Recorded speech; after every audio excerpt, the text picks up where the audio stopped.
ఎట్టి పరిస్థితుల్లో రాజా ఈ 60 మందిలో ఒకరిని పెండ్లి చేసుకోవాలా? Our film Akkadamai Ikkadabai is streaming now on ETV Win app. Download and subscribe to ETV Win app.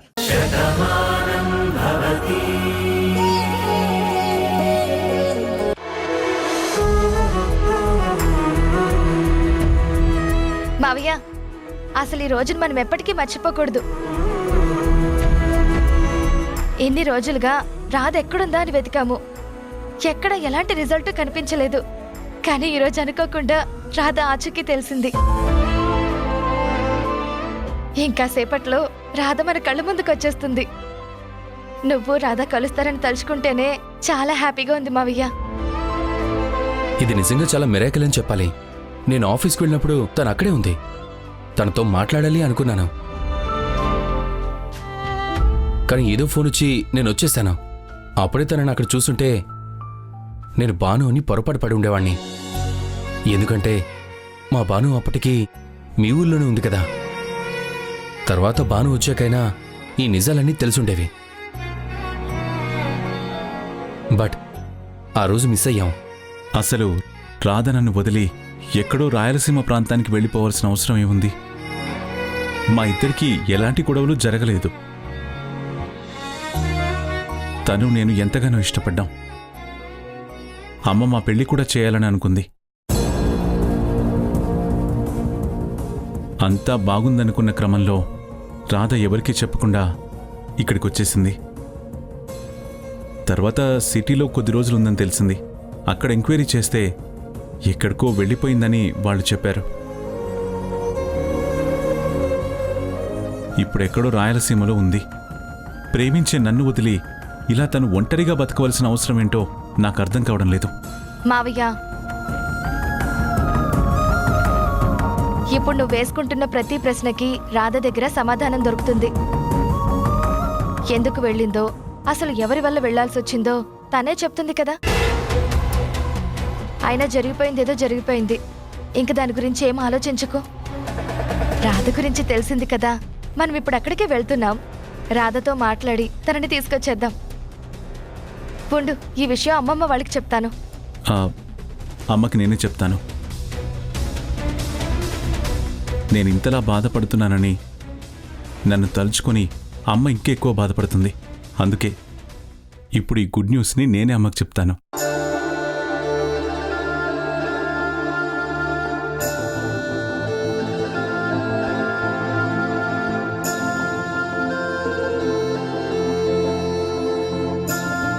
అమ్మా, కాఫీ తీసుకో.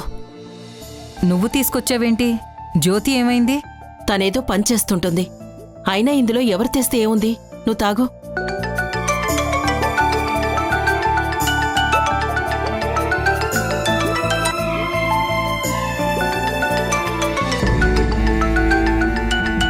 తమ్ముడు ఫోన్ చేస్తున్నాడు.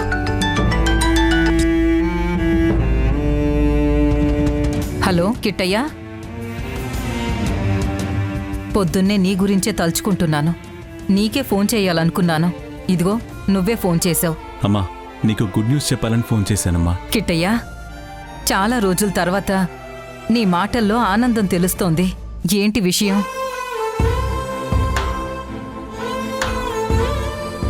అమ్మా, స్పీకర్ ఆన్ చేయమ్మా, నేను వింటాను.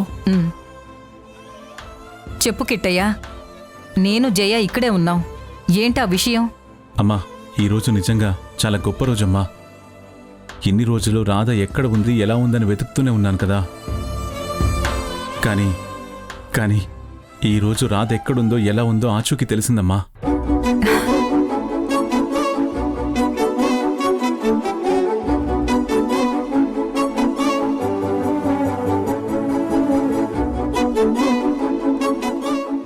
ఏంటి కిట్టయ్యా నువ్వనేది? రాధ ఆచూకీ తెలిసిందా? ఎక్కడుంది, ఎలా ఉంది? తను బానే ఉంది కదా? తనకేం ఇబ్బంది లేదు కదా? అమ్మా, రాధ గురించి తెలిసింది అన్నాను, కానీ ఇంకా నేను తనని కలవలేదమ్మా. ఇప్పుడు మేము అక్కడికే వెళ్తున్నామమ్మా. తను ఉండే ఊరికే మేము వెళ్తున్నామమ్మా. అక్కడికి వెళ్ళాకే తను ఎలా ఉందో, అసలు మన నుంచి ఎందుకు దూరం అయిపోయిందో తెలుసుకుంటాను. ఇదేంటి వీళ్ళు రాధ దగ్గరికి వెళ్తున్నారా? అక్కడికి వెళ్ళి ఎందుకు నువ్వు నన్ను వదిలేశావు అని అడిగితే రాధ నా గురించి చెప్తుంది, నేను చేసిన తప్పుల గురించి చెప్తుంది, నా వల్లే తను మురారి జీవితానికి దూరం అయ్యాను అని చెప్తుంది. అప్పుడు నా పరిస్థితి ఏంటి? నా తమ్ముడు నన్ను జన్మలో క్షమించాడు కదా. అదేంటి తమ్ముడు, ఇన్ని రోజులు ఎక్కడుందో తెలీదనుకున్న మనిషి ఇంత సడన్ గా ఎలా తెలిసింది? అదే అక్క, నాకు కూడా ఆశ్చర్యంగా ఉంది. తను ఎక్కడో లేదు. పార్థు గారు ఉన్నారు కదా, వాళ్ళకి రాయలసీమలో ఒక బ్రాంచ్ ఉందంట. ఆ ఆఫీస్లోనే తను పనిచేస్తుంది. అక్కడ ఎంప్లాయీస్ ఐడి కార్డ్స్ కోసం వీళ్ళు ఫొటోస్ అడిగారు. ఈరోజు ఆ ఫోటో నేను చూశాను. అది రాధ ఫోటోనే. తను అక్కడే ఉంది. ఇప్పుడు మేము అక్కడికే వెళ్తున్నాం. ఎంత మంచి మాట చెప్పావు కిట్టయ్య. నిజంగా ఈరోజు రావాలని నేను ఎన్నో దేవుళ్ళని పూజించాను. మళ్ళీ నీ జీవితంలో ఆనందం కనిపించాలని నేను మన ఊరి అమ్మవారికి మొక్కుకున్నాను. చల్లని తల్లి ఈ అమ్మ బాధని అర్థం చేసుకుంది. నా మాటను మన్నించింది, నన్ను కరుణించింది. నీ రాధను మళ్ళీ నీకు కనిపించేలా చేసింది. వెళ్ళు కిట్టయ్యా, తొందరగా వెళ్ళి తనని కలుసుకో. అసలు ఎందుకు వెళ్ళిపోయిందో తెలుసుకో. రాధను వెంటనే తీసుకొచ్చేసేయ్. అలాగే అమ్మా, తప్పకుండా తీసుకొస్తాను. రాధ ఎక్కడుందో తెలిసాక వదిలేసి వస్తానని నువ్వెలా అనుకున్నావమ్మా? రాధని తీసుకుని నేను మన ఇంటికి వస్తానమ్మా. నువ్వు రాధతో రావాలని 1000 కళ్ళతో ఎదురు చూస్తూ ఉంటాను కిట్టయ్యా. ఉంటాను. అలాగే అమ్మా.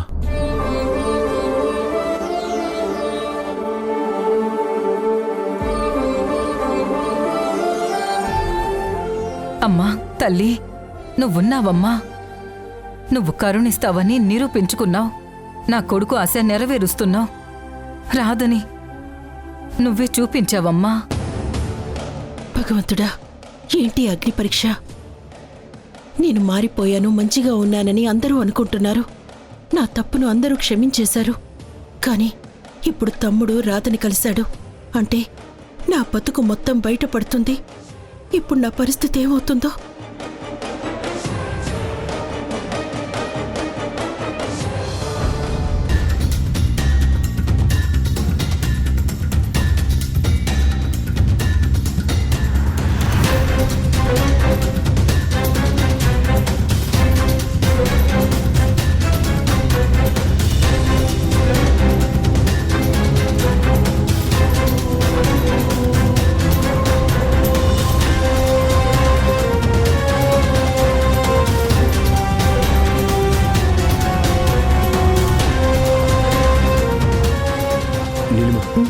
ఇంక వెళ్దాం.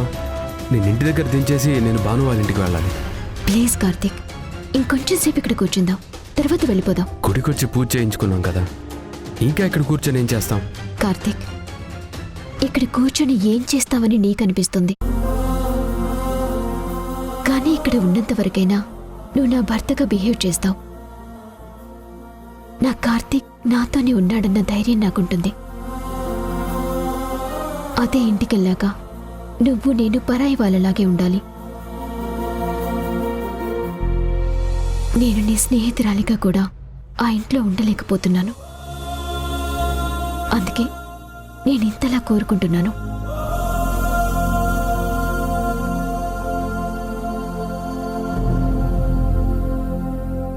కొంచెం సేపు నాతో ఉండు కార్తీక్, తప్పకుండా వెళ్ళిపోదాం. సరే.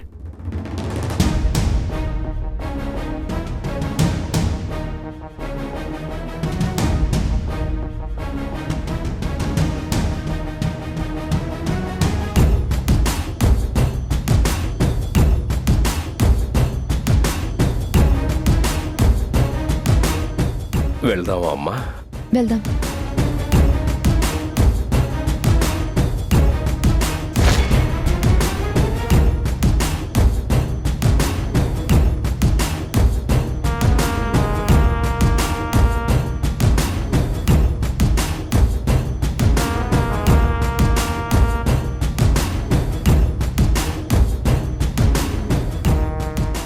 నీలిమా, ఎక్కడున్నారే మీరు?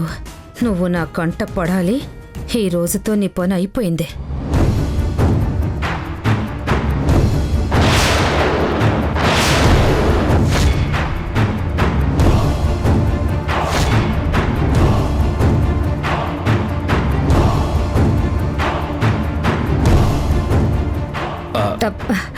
నమస్తే సార్. నమస్తే. దేవమ్మా, నువ్వు గుడికొచ్చావా? అవునమ్మా, అజయ్ పేరు మీద పూజ చేయించాలని వచ్చాను. అవునా? ఈరోజు మా అమ్మ పోయిన రోజు.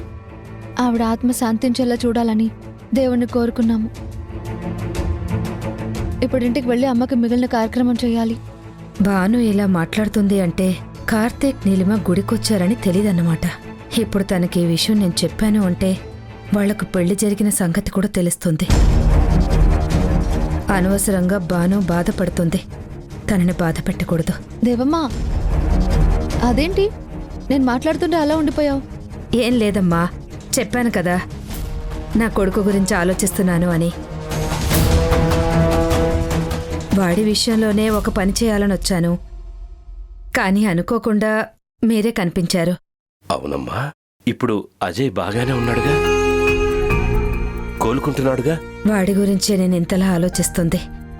వాడు బావుండాలని, మళ్ళీ మామూలు మనిషి అవ్వాలని కనిపించిన ప్రతి దేవుణ్ణి మొక్కుకుంటున్నాను.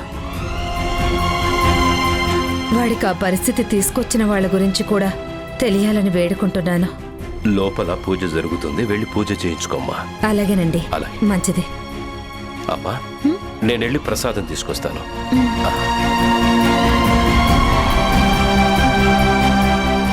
నీలిమ, ఇంకా బయలుదేరదామా? ఇప్పటికే చాలా ఆలస్యం అయింది. సరే కార్తీక్, వెళ్ళాలి అని నువ్వు నిర్ణయించుకున్నాక ఇంక నేను ఎంతసేపు ఆపాలనుకున్నా నీ మనసులో ఉండదు కదా. వెళ్దాం పద. అమ్మా, ఇదిగో ఈ గుడికి నేను మీ నాన్న ఎన్నోసార్లు వచ్చాము. మా ఇద్దరికి ఇక్కడ ఎంత మంచి మంచి మెమరీస్ ఉన్నాయో తెలుసా? ఈరోజు మీ నాన్న మీటింగ్ ఉందని మనతో రాలేదు. లేదంటే మీ నాన్న కూడా మనతోనే ఉండేవారు తెలుసా?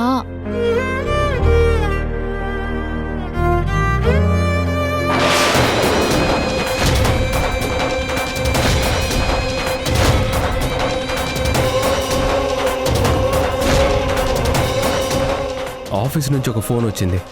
అర్జెంటుగా ఒక మీటింగ్ ఉందంటే నేను ఆ మీటింగ్కి అటెండ్ అవ్వక తప్పదు. తప్పని పరిస్థితి. అందుకే నేను అట్నుంచి అటే వస్తాను. ఏమీ అనుకోకు, లేకపోతే నీ మాట కాదంటానా? ప్లీజ్ అర్థం చేసుకోబాను. ఇదేంటి, నేను ఆఫీస్కి వెళ్తానని మీటింగ్ ఉందని కదా నాతో చెప్పారు. మరి నీలిమతో కలిసి గుడికొచ్చారేంటి?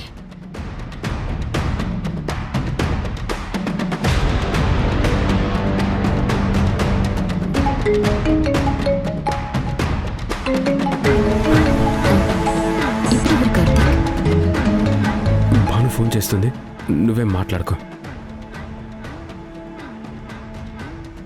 హలో భాను, మీరు ఇంటికి రీచ్ అయిపోయారా? వెళ్తున్నామండి. ఇంతకు మీరెక్కడున్నారు? చెప్పాను కదా భాను, ఆఫీస్కి వెళ్ళాలని.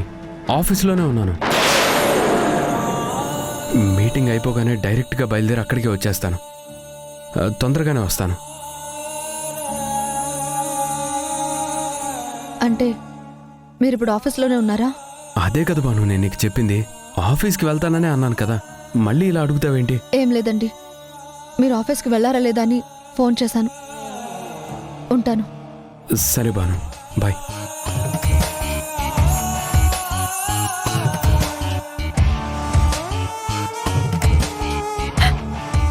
నాతో అబద్ధం చెప్పారండి. నీలమని గుడికి తీసుకొచ్చి ఆఫీస్ అని మీరు నాకు అబద్ధం చెప్పారండి. తట్టుకోవడం చాలా కష్టంగా ఉంది, చాలా కష్టంగా ఉంది.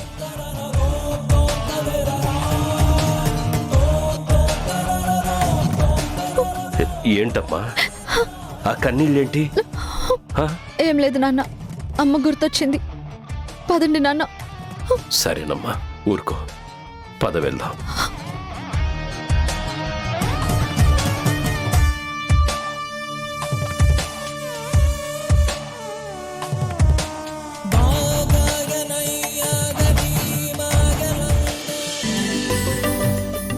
ఊర్మిళ, ఈ రోజు ఇంట్లో వంటేం చేయమంటావు? ఏంటమ్మమ్మా ఎప్పుడూ లేంది కొత్తగా అడుగుతున్నావు? కొత్తగా అడగడానికి ఏముందే, వాసు బాను వాళ్ళ ఇంటికి వెళ్ళారు. ఇక ఇంట్లో మనమే ఉన్నాం. పార్దు, మురారి, సత్య బయటికి వెళ్ళారు. ఈ రోజు ఎటు నీలిమ పుట్టినరోజు కదా, కనీసం దానికి ఇష్టమైన వంట అయినా చేద్దామని అడుగుతున్నాను. నిజమే బామ్మ, అన్నయ్యతో పెళ్ళయ్యాక నీలిమ జరుపుకుంటున్న తొలి పుట్టినరోజు ఇది. కనీసం ఈరోజు తనతో ఒక కేక్ కూడా కట్ చేయించలేని పరిస్థితిలో మనం ఉన్నాం. ఏదో ఒక రకంగా ఒక చిన్న పార్టీ అయినా ఏర్పాటు చేద్దామని మనం అనుకున్నాం. కానీ నీలిమానే కదా వద్దు అంది. మనం మాత్రం ఏం చేస్తాం? నీలిమ ఎందుకు వద్దందో నాకు తెలుసు. తను మారిపోయిందండి. తను చాలా మంచిగా ఉంది. మనందరి గురించి ఆలోచిస్తుందని మనం తెలుసుకున్నాం కాబట్టి నీలిమ విషయంలో మనం ఎంత పాజిటివ్గా ఉన్నాం. కానీ ఒకప్పుడు నీలిమ ప్రవర్తించిన ప్రవర్తన భాను ఇప్పటికీ మర్చిపోలేకపోతుంది. అందుకే భాను తనతో అంతలా గొడవ పడుతుంది. ఇప్పుడు ఇంట్లో నీలిమకి బర్త్డే పార్టీ చేస్తే భాను ఇంకెంత గొడవ పడుతుందో అని తను భయపడింది. అందుకే తను కూడా వద్దని చెప్పుంటుంది. బయటికి వద్దని ఎంతలా చెప్పినా మనసులో బాధ అయితే ఉండిపోతుంది కదా. పెళ్ళయ్యాక అచ్చటా ముచ్చటా లేదు. కనీసం కార్తీక్ దాన్ని పార్కు కూడా తీసుకెళ్లలేదు. మెడలో తాళిపడింది, పక్కన భర్తనేవాడు పేరుకున్నాడన్నట్టనే దాని బ్రతుకు తయారైంది. కనీసం ఇలా చిన్న చిన్న ఆనందాలు కూడా లేకపోతే ఆడపిల్ల మనసు ఎంత బాధపడుతుందో నాకు తెలిసే. కానీ ఏం చేస్తాం, ఇద్దరూ మనకి పరాయి వాళ్ళు కాదే. భానుని కాదు అనలేము, నీలిమని సర్దుకోమని చెప్పలేకపోతున్నాం. అదే కదమ్మమ్మా నేను బాధపడుతుంది. ఇప్పుడు భాను ఉన్నటువంటి పరిస్థితుల్లో పొరపాటున నీలిమకి కార్తీక్కి పెళ్లి జరిగింది అన్న నిజం తెలిస్తే తను మెంటల్గా ఎంత డిప్రెషన్కి వెళ్తుందోనని చాలా భయంగా ఉంది. అలా కాదు అని ఏదో ఒక రకంగా భానుకి నచ్చ చెప్పి నీలిమ విషయంలో మారు అని చెప్దామంటే తనసలు నీలిమ గురించి మీరంతా ఎందుకింతలా ఆలోచిస్తున్నారు అని తను మళ్ళీ నిలదీస్తుంది. దానికి సమాధానం కూడా మన దగ్గర లేదు కదా. మనం కేవలం ప్రేక్షకుల్లా చూస్తూ ఉండటం తప్ప ఇప్పుడు ఏదీ చేసే పరిస్థితుల్లో లేం. ఎవరి విషయంలో పాజిటివ్గా మాట్లాడినా భాను సహిస్తుంది. కానీ నీలిమ విషయంలో మనం ఏమాత్రం పాజిటివ్గా ఉన్నామని తెలిసినా భానుకి లేనిపోయిన అనుమానం వస్తుంది. ఇప్పటికే భాను 2-3 సార్లు అడిగింది. పదే పదే నీలిమను వెనకేసుకుని వస్తే తనకి ఖచ్చితంగా వీళ్లంతా ఎందుకిలా మాట్లాడుతున్నారని ఎంక్వైరీ మొదలు పెడుతుంది. అప్పుడు కార్తీక్తో నీలిమకు పెళ్లి జరిగిందన్న విషయం తెలిస్తే ఇంకా ప్రమాదం ఉంటుంది. అందుకే కదా నాన్న చెప్పకూడదని మనం అందరం నిర్ణయించుకున్నాం. భాను ఎంత ప్రయత్నించినా ఎవ్వరూ ఆ నిజం చెప్పము. కానీ రోజు రోజుకి తను నీలిమతో ప్రవర్తిస్తున్న ప్రవర్తన చూస్తుంటే కొంచెం భయంగా ఉంది. ఈ రోజు కూడా వదిన అన్నయ్యని వాళ్ళ ఇంటికి రమ్మంది. నీలిమ గుడికి వెళ్దామని అడిగింది. ఎటూ చెప్పలేని అన్నయ్య నీలిమ పుట్టినరోజు కాబట్టి ముందు గుడికి తీసుకెళ్లాడు. అట్నుంచి అటు వెళ్తానన్నాడు. పొరపాటున ఈ నిజం వదినికి తెలిసిందంటే ఏం జరుగుతుందో అని నాకు భయంగా ఉంది. చూడమ్మా, అసలే జరుగుతున్న విషయాలతో అందరం చాలా కంగారుగా ఉన్నాం. మళ్ళీ ఇలా నువ్వు కొత్త డౌట్ క్రియేట్ చేసి మమ్మల్ని మరింత భయపెట్టుకు, బాధ పెట్టుకు. అవునే, అసలే నీలిమ విషయంలో ఆ బాను నిప్పు తొక్కిన కోతిలా గెంతుతోందని మనందరం ఆలోచిస్తూ ఉంటే ఇప్పుడు వీళ్ళిద్దరూ గుడికెళ్లిన విషయం దానికి తెలిసింది అంటే ఇల్లు పీకి పందిరేస్తుంది, నీలిమని కట్టి చీరేస్తుంది. అలా జరగకూడదని ఆ దేవుణ్ణి కోరుకోవడమే తప్ప ఇక్కడ మనం చేయగలిగిందేమీ లేదు. సర్లే, దానికి పాయసం అంటే ఇష్టం కదా, అది చేసి అదొచ్చాక పెడతాను.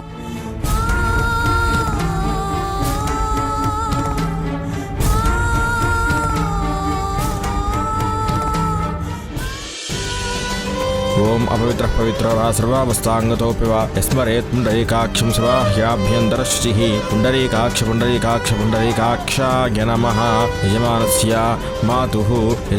మాతుః పిండప్రదానేన ప్రోక్ష్య పరిశిచ్య ఓం భూర్భువస్వః తత్సవితుర్వరేణ్యం భర్గో దేవసింధియో యోన ప్రచోదయాత్ యజమానస్య మాతుః ప్రతి సంవత్సరిక మృతాహాఖ్యాన్నశ్రార్థేన పిండప్రదానాని కరిష్యే యజమానస్య మాతుః పితామహీ ప్రపితామహీనాం మీనాక్షీ నామధేయస్య ఆదిత్యరూపాణా సుధానమస్తర్పయామి యజమానస్య మాతుః ప్రపితామహీనాం ఆదిత్యస్వరూపాణాం మీనాక్షీ నామధేయానాం సుధానమస్తర్పయామి హిరణ్యగర్భగర్భస్థం హేమబీజం విభావసో అనంతపుణ్యఫలదం తదశాంతిం ప్రయచ్చ మే దేవతాభ్యః పితృభ్యశ్చ మహాయోగిభ్య ఏవ చ నమస్వధాయే స్వాహాయే నిత్యమేవ నమో నమః ఉదీరతామవర ఉత్పరాస ఉన్మధ్యమాః పితరः సోమ్యాసః ఏ చేహ పితరో ఏ జనేహ యాగుశ్చ విద్మయాగుం ఉచన ప్రవిద్మా అగ్నే త్వత్తే యదతే జాతవేదస్తయా పృథగ్గు స్వధయా మధంతు మధువాతారుతాయతే మధుక్షరంతి సింధవః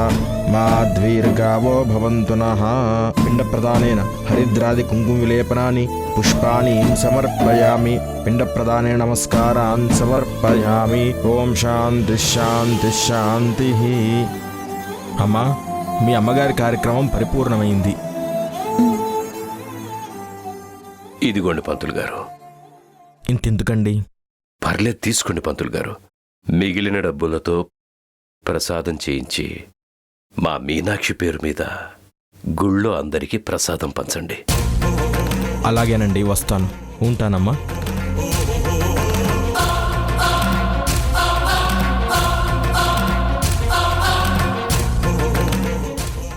పాపం వాళ్ళ రాధ కనిపించడం లేదంట, అందుకే ధైర్యం చెప్పాను. అందులో తప్పేం లేదు కదా. కానీ నువ్వెప్పుడు వాళ్ళ గురించి ఆలోచించడమే తప్ప నా గురించి ఏమైనా ఆలోచిస్తావా బాను? మరి ఈ రోజు మీరు చేసిన పనికి నేనెంత బాధపడాలి? అసలు నేనేం చేశాను? పొద్దున్న మీరేమన్నారు? ఆఫీస్లో పనుంది, అర్జెంట్ మీటింగ్ ఉంది, నేను వెళ్ళాలి, తర్వాత వస్తాను అన్నారు. నిజంగా మీరు ఆఫీస్కి వెళ్ళారా? అదేంటంటే మీరు అసలు ఆఫీస్కే వెళ్ళలేదు. నీళ్ళు మన తీసుకుని గుడికి వెళ్ళారు. నా కళ్ళారా నేను చూశాను.